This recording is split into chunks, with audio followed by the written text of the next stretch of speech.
Dakikalar önce geldi bu bilgi Göksu. Gerçekten endişelendirici bir bilgi. Nasıl New York Times tarafından yayınlandı. Dediler ki birkaç ay önce ABD Başkanı Biden yakın zamanda birden fazla nükleer silaha sahip düşman ülke için nükleer silahların kullanımına ilişkin güncellenmiş bir rehberi onayladı. Ve diyorlar ki burada yeni stratejik belgeye göre çok gizli ibareli Rusya, Çin ve Kuzey Kore ile nükleer çatışmaya hazır olunması talimatı verildiği söyleniyor.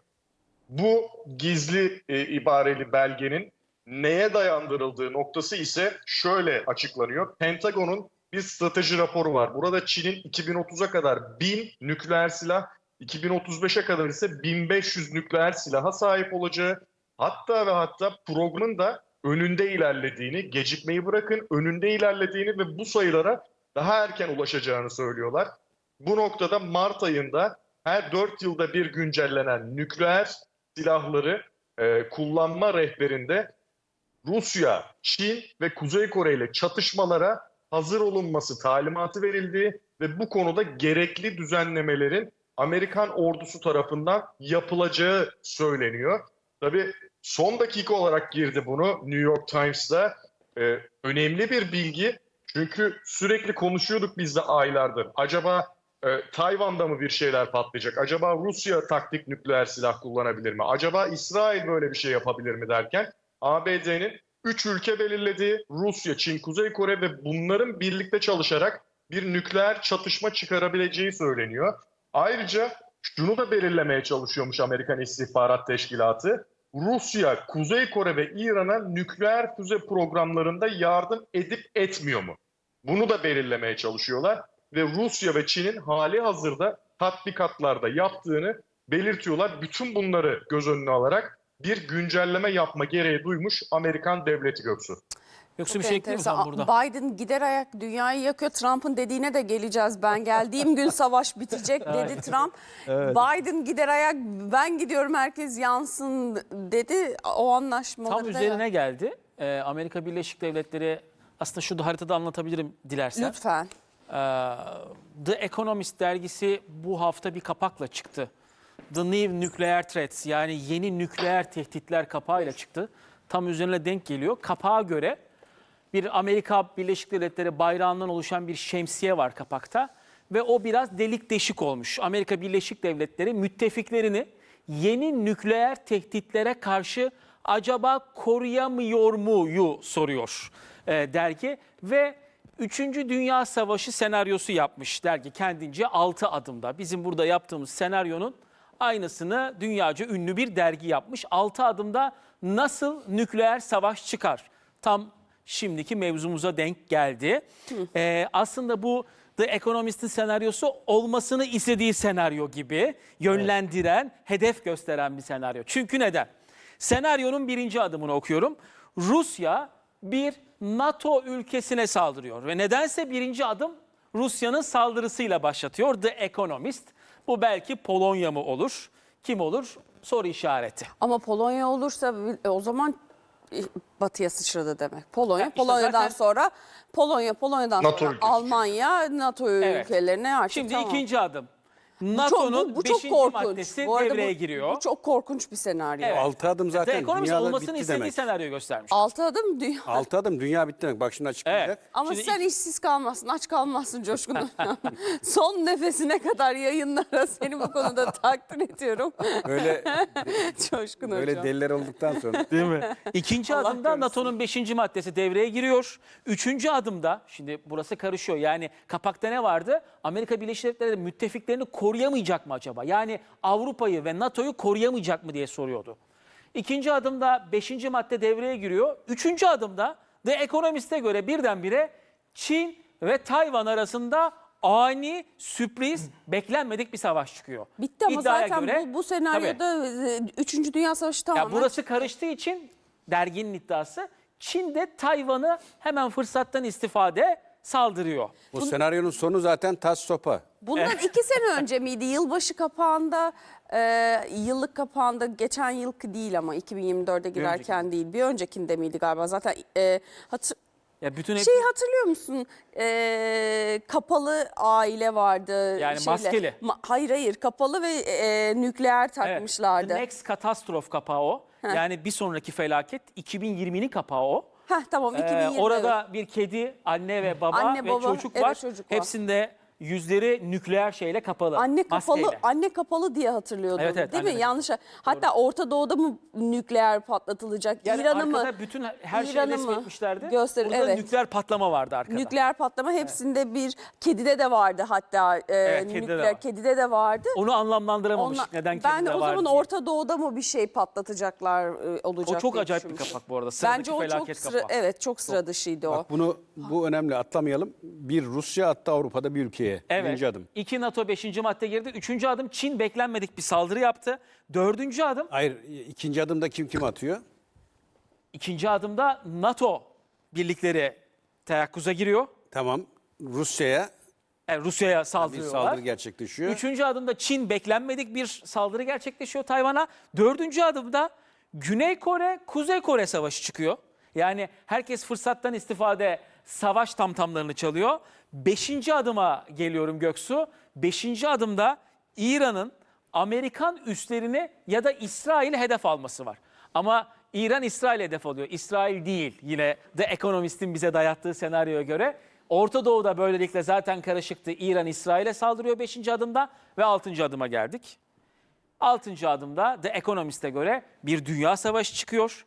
Amerika Avrupalı müttefiklerini ve NATO'lu müttefiklerini Rusya'ya karşı koruyamaz hale geliyor. Yani bir nükleer felaket Bitti o çıkmış zaman tamam. oluyor. NATO yıkıldı bitti o zaman. Bak, senaryo dünya bitiyor, taş sopa sonrası. Evet, Onu sonra söyleyeyim. nükleer zaten Ama karşılıklı. şimdi buradan da korku pompalamayalım. Böyle bir şey olmaz. Olmaz değil mi? Yani bu kağıt üstünde bu algıyı oynarlar. Böyle korkuyu yayarlar. Ne dediler peki? Yunus'u bir dinleyelim. Bu son dakika gelişmesini Yunus bir aktarır mısın ya? Çok önemli. Nükleer deyince Coşkun Hocam olmaz diyor ama olmaz olur mu? Şöyle tekrardan özetleyeyim ben Göksu. Biraz önce New York Times bunu son dakika ibaresi ile paylaştı. Onu da söyleyelim. Ve Başkan Biden yönetiminin Mart ayında tırnak içinde çok gizli ibareli bir stratejiyi onayladığı ve bu strateji raporuna göre Amerikan ordusuna Rusya, Çin ve Kuzey Kore üçlüsüyle nükleer çatışma, nükleer karşılaşma noktasında hazırlıklı olmaları gerektiğini, gerekli hazırlıkları yapmaları gerektiğini, emrini verdiğini söylüyor. Bu belge, hatta şöyle bir bilgi var, onu da tırnak içinde okuyacağım. Diyorlar ki bu o kadar yaklaşık 4 yılda bir güncellenen bu belge o kadar gizlidir ki elektronik kopyası yoktur. Yalnızca birkaç ulusal güvenlik yetkilisine ve Pentagon komutanına dağıtılan az sayıda basılı kopyası vardır. Bu direkt olarak tırnak içinde verilen bilgi, yani çok gizli bir belge. Büyük ihtimal istihbarat tarafından New York Times'a yazdırılıyor ve burada da Amerikan devletinin artık en büyük tehdit olarak Rusya, Çin, Kuzey Kore'nin nükleer kabiliyetlerini gördüğünü görüyoruz. Bir de şöyle bir önemli olay da oldu Haziran ayında. Başkan Putin başkanlığı döneminde ilk kez 24 yıl içinde ilk kez Kuzey Kore'ye gitti ve orada bir savunma paktı imzaladı. Bunun da aslında endişe verici bir gelişme olduğunu düşünüyor ABD. Çünkü bölgeyi daha da güvensiz hale getireceğini, daha da istikrarsız hale getireceğini ve iki tırnak içinde dengesiz Putin ve Kim Jong-un gibi liderin bu noktada nükleer kabiliyetlerinin çok rahatsız edici olduğunu düşünüyorlar. Ondan dolayı da bir tırnak içinde nükleer çatışmaya hazırlandıkları senaryoların planını onaylamış durumdalar. Dediğim gibi dakikalar önce bu son dakika haberden- ibaresiyle gelen bir bilgi. Peki biz bu haberden ne çıkaracağız Yunus? Ne çıkarmalıyız? Şöyle, Niye çok gizli ki bu? Hayır, Gizli yanı neden ne? gizli Bu de haber- sızdırdılar? Ha, neden gizli Yani de? asıl ona bakmak lazım yani. İsmet Bey'in söylediği gibi neden gizli de sızdırdılar? şöyle Göksu, Yunus'un bahsettiği plan her ülkede olan bir plan. Yani her ülke, Nükleere karşı hazırlar mı ki? bütün savaş planlarını, Bütün savaş. her ülke muhtelif tehditleri hesap eder. O tehditlere göre alacağı taarruz savunma tedbirlerini plana döker. Eldeki imkan kabiliyetiyle birleştirerek ve bu planlarda en kötüye göre de bir senaryo oluşturulur. Şimdi Yunus'un ifadesi Amerika'da bu planlar 4 yılda bir yenileniyor deniyor. Şimdi bu süre ülkeye göre değişir ama neticede gelişen duruma göre de 4 yılda öne çekebilirsin. Benim burada anladığım ki hani sürpriz olmayan husus şu, tekrar vurgulayayım.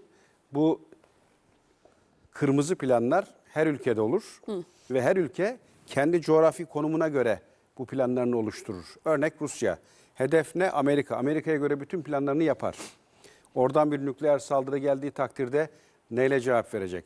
Hangi bölge saldırılırsa o bölgeye kimlerden nasıl takviyede bulunacak gibi alt maddeleri yani teferruat o kağıtlara dökülen gerçekten de çok gizli bütün harekat planları yapılır. Çok az kişi nüfuz eder ve bu devletin artık bütün şeyidir, mahremidir. Şimdi bunları zaman zaman revize edersin. Örnek senin A ülkesi birinci tehditken yanına B ülkesi eklendi. Onu da o plana dahil edersin. Şimdi buradan Yunus'un söylediği husus şu. Amerika'nın bütün planı nükleer bir saldırıya karşılık Rusya iken son gelişmeleri dikkate alarak Çin'i ve Kuzey Kore'yi de bu plana dahil etmiş. Buradan anlaşılacak. Ve olasılık olarak da İran. Eğer yardım ediyorlarsa diyor. Şimdi bunlar gerçekten çok gizli ama İsmet Bey'in dediği gibi niye bunları deşifre edersin? Yani kendi planın var. Burada revizeyle birlikte bir algı da söz konusu. Yani Kuzey Kore'ye, Çin'e merceğe aldım. Atacağınız her adımı dikkatli takip ediyorum tarzında bir gözdağı. Benim okuduğum o. NATO'nun son toplantısında zaten Radarındasınız. Çin'e Peki, çok büyük atıflar madem vardı. öyle de nükleer anlaşmadan niye çekildin? Heh. Madem Çin bu kadar üretiyor bilmem ne, niye çekildiniz nükleer anlaşmadan? Bunu birisinin o zaman söylemesi lazım yani. Şimdi burada bu yeni duruma göre Amerika hem planını revize ettiğini ifade ediyor. Yaptı yapmadı bilmiyoruz. Yani Amerika'nın açıklaması bu. Ama aynı zamanda da bölgeye dediğim gibi bir gözdağı vererek kuracağın ilişkilerde, yapacağın iş ortaklıklarında dikkatli olmanı tavsiye ederim tarzında bir sözde ikazda bulunuyor. Zira Rusya ile Putin'in Kuzey Kore'ye yıllar sonra ziyarete gitmesi, orada bir takım görüşmelerde bulunması Amerika'yı zaten rahatsız etti. Ve muhtemelen o ziyaretten sonra bu konu eğer gerçekten böyle bir çalışma yapıldıysa gündeme getirildi. Keza Çin'in yaptığı açıklamalar, Çin düne kadar hiç esamesi okunmayan bir coğrafyaydı.